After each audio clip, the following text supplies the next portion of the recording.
Hello hi, నేను మీ ప్రసన్నాని. ఈరోజు video మా ఊర్లో ఇల్లు ఎలా ఉందో చూపిద్దామని చెప్పి మొత్తం వీడియో తీస్తున్నాను. ఇక్కడ చెట్టు ఉంది కదా, చూసేదానికే పెద్దగా ఆకారం ఉంది, ఒక్క కాయ కూడా కాయదు. ఇక్కడ ఈ చిన్న చిన్న చెట్లు ఉన్నాయి, ఒకటి నిమ్మ చెట్టు, ఇంకొకటి జామ చెట్టు ఉంది. అవి మాత్రం చాలా మంచిగా కాస్తాయి. మేము చాలా కోసుకొని కూడా వచ్చాము, మీకు ఈ వీడియోలోనే చూపిస్తాను. అవి వచ్చే లోపల అత్తం వేసింది వంగ చెట్లు. ఇదంతా ఖాళీ ప్లేస్ ఉంటుంది అన్నమాట వీళ్ళకి. ఇది మెయిన్ గేట్ మనకి ఇక్కడ చూపిస్తున్నాను కదా. ఇప్పుడు మాకు మెయిన్ ఇల్లు చూపిస్తాను చూడండి మీకు ఎలా ఉంటుందో. ఇప్పుడు ఇక్కడ చూసారు కదా, మెయిన్ ఇక్కడ ఇవి వచ్చి మా బాబాయిది, మా తాతది అని చెప్పి, మా మామయ్యది అని చెప్పాను కదా.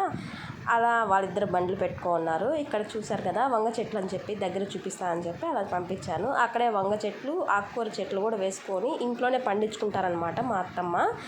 ఇప్పుడు చిన్న చిన్న చెట్లు వేసుకొని అలా పండిస్తారనమాట.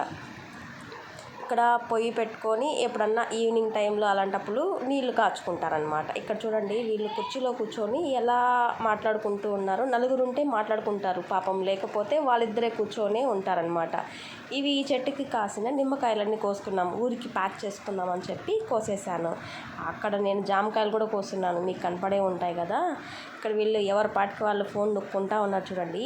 ఫోన్ ఉంటే చాలండి, మనుషులతో మాట్లాడను కూడా మాట్లాడరు. ఎవరి పనులు వాళ్ళు, నలుగురు కలిసినప్పుడు కొంతసేపు మాట్లాడుకోవచ్చు కదా, అలా మాట్లాడుకోరు. ఒక్కొక్క ఫోన్ పట్టుకోన్నారు. ఇది మాది వంటిల్లు అనమాట. ఇక్కడ వచ్చే లోపల మా మదోడు చూడు ఇంకా నిద్రపోతూనే ఉంది. ఇప్పుడు చూడండి, ఇది హాల్. ఇక్కడ పక్కనే పడుకొని ఉంది చూడండి, వాళ్ళ డాడీ పక్కనే పడుకొని నిద్రపోతూ ఉంది. ఇది వచ్చే లోపల బెడ్రూమ్కి అదే యూస్ చేసుకోవచ్చు, టీవీకి అదే యూస్ చేసుకోవచ్చు, ఎందుకంటే ఇద్దరే కదా కాబట్టి వాళ్ళు యూస్ చేసుకుంటారనమాట. ఇక్కడ లోపల ఉంది మనకి దేవుడి రూము, అది నేను చూపించట్లేదు, ఇంకో వీడియోలో నెక్స్ట్ వీడియోలో నేను చూపిస్తాను అనమాట. ఇదే మెయిన్. ఈ వీడియో మీకు నచ్చితే ప్లీజ్ సబ్స్క్రైబ్ చేసుకోండి.